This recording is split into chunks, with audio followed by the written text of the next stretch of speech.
Hey, was at the Denver Coin Show yesterday and made some pickups. Thought I'd show them to you. Let's do it.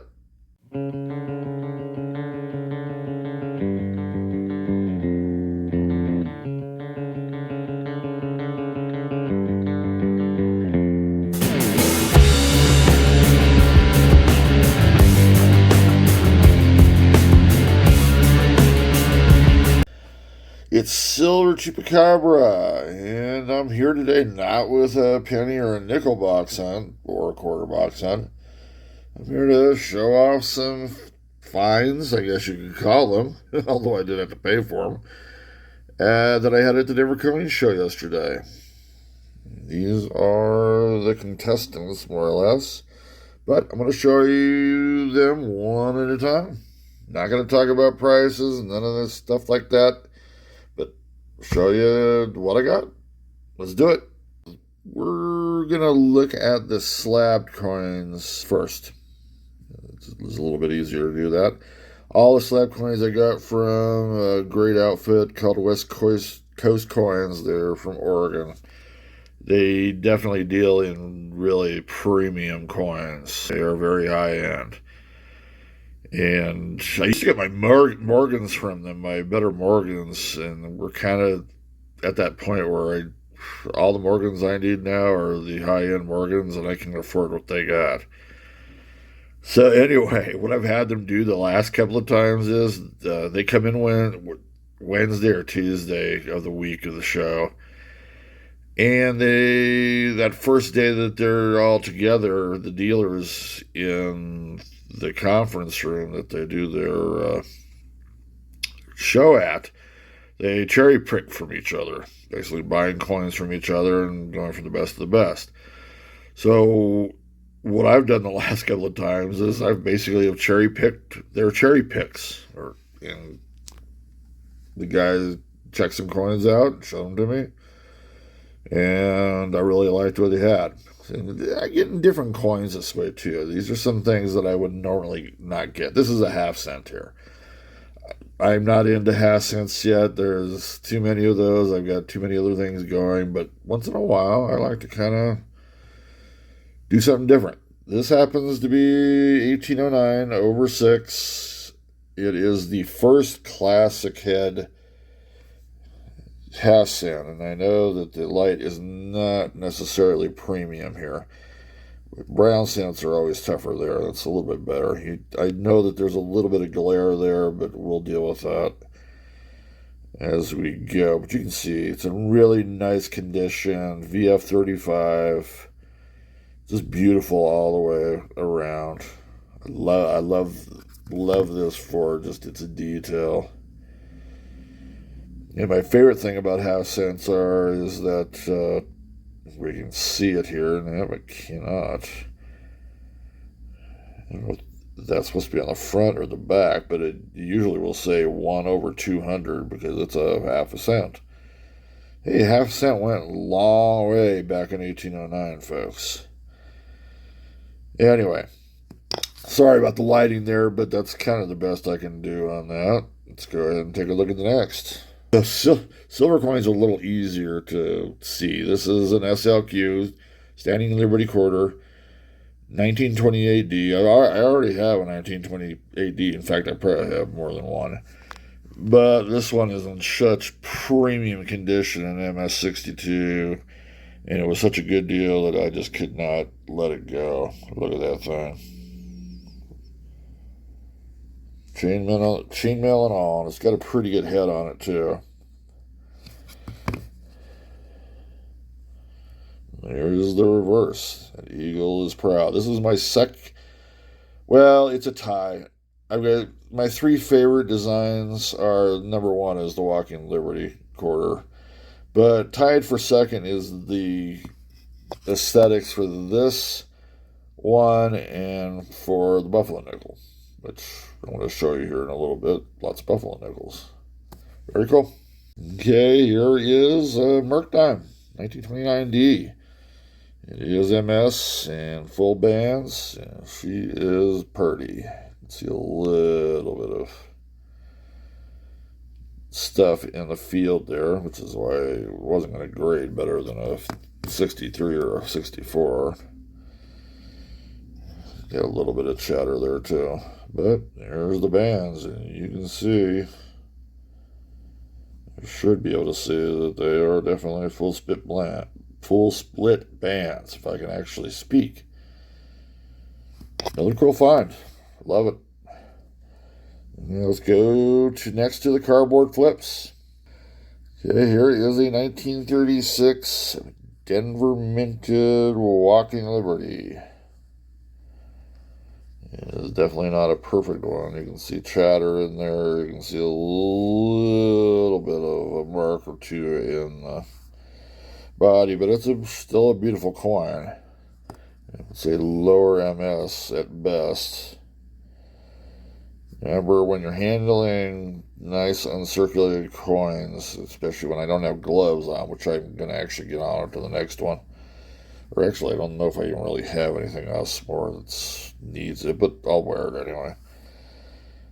This is what makes this design one of the greatest. The obverse was awesome, but the reverse is killer. I'd say the reverse is in better condition than the front. Lower MS at best.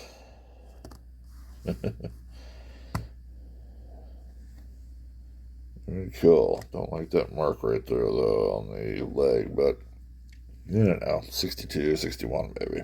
Cool. So, in front of you see a Buffalo nickel, 1913, first year, and pretty much MS condition. I do see definitely some marks there that should not be there. But I'm still going to be careful with it. Maybe borderline at best. But it is in very good condition. It is a type 1. It is raised ground. There's all the raised ground there. The other type 2 has a line that goes straight across. It is a Philly. It does have a couple of marks on the rorium that was hard to notice when it was in the cardboard flip, so interesting. You find all sorts of things as you go through these coins, if they're not slabbed especially. Little things that sometimes cardboard flips kind of don't show you. Anyway, I like that. Here is another 1913. This is going to be a Type 2. It's just got that flat thing going on in the back here. And this is more like a VG-ish, maybe a high VG. Definitely has some things going on with it. Now, when I go to these coin shows, I go in with a focus because, God, there's so many coins out there. How do you know even what to pick? Well, I was focusing on number one, getting all the rest of my Buffalo nickels filled, which I did not quite do. Still a couple short on that. One of them is a 1913. It's a raised S. Or is it a 2? No, it's a 2. It's a Type 2 that I'm short on. And there you can see what kind of works for a D. It is not the best D of all time. I'll probably check that over on the microscope later, but that horn is definitely, it's not full. You can see part of it, but just starting to go into the head. It's kind of a VG thing. It's in alright condition. Still actually quite expensive with that VG, so got that one out of the way. Cool. So this is a 1914. I had come into the day also looking for a 14D. This happens to be a 14S. Could not find a D. Well, there were Ds there, but man, they were expensive. I knew they were going to be expensive, but I needed something more as a filler and not a higher grade, so that just didn't work out for me this time around. There's the back end. And all you're seeing here are fillers. These are some of the harder coins, buffalo nickel wise to get. Good. Okay, 15S is next. As you can see, it's another filler. I like how at least the date is standing up pretty clearly. If you know buffalo nickels enough, you know that that date is one of the first things that starts getting pounded out. Nice S there, by the way. 1917S on this one.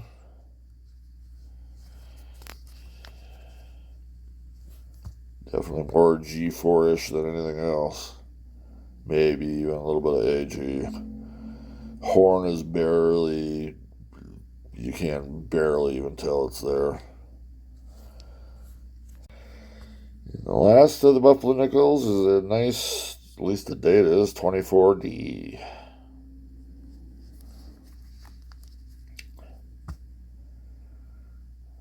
You can see the mint mark.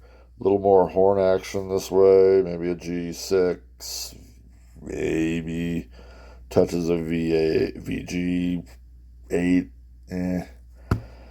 Probably not on that case. But anyway, I was almost able to do it. I think I'm still like either 2 or 3 short on the buffalo nickels now. And I've been upgrading for a while, So, this is the last of the buys I made. Well, I bought this midway through, but it's the last one I'm going to show you because this is going to be my blunder section. This is where, I've been gaining a lot of experience as I go along and whatnot, and going to shows and being pretty exacting and really knowing what I'm looking for and checking things out carefully. I did not check this out carefully.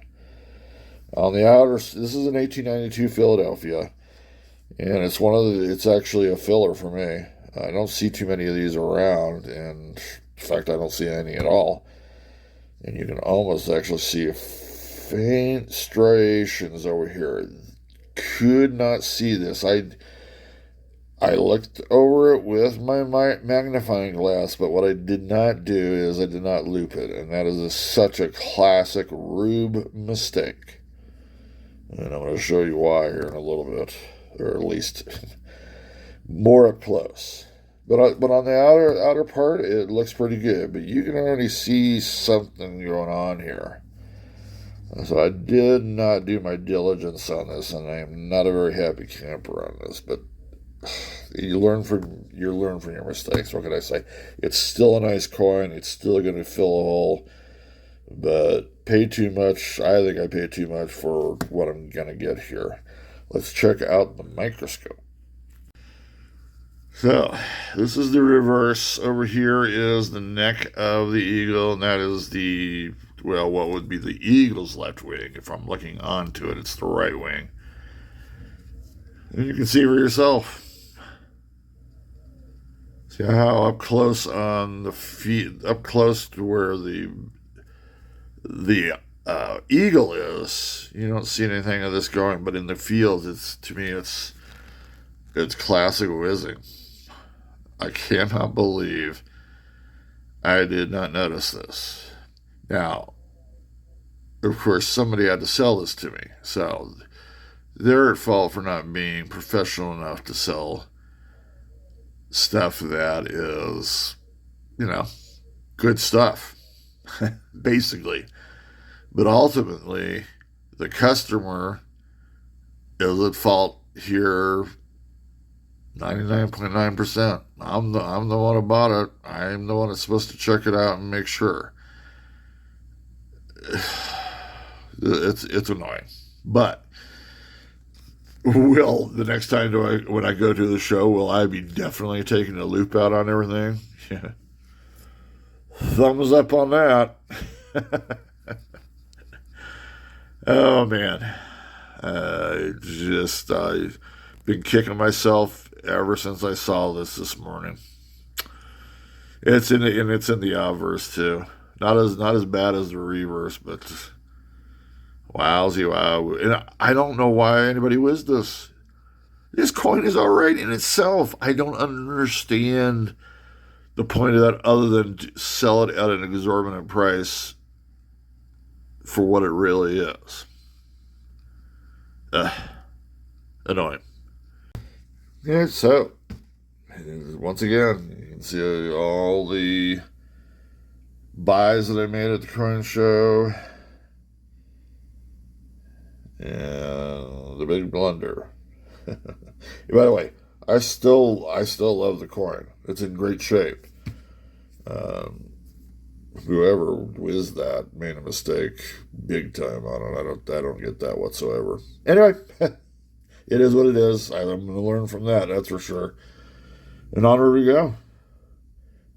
We will see you next time with whatever I show you, whether it's a coin hunt or maybe something different for a change. This is the Chupacabra of the Silver Vein signing off and saying cheers to you.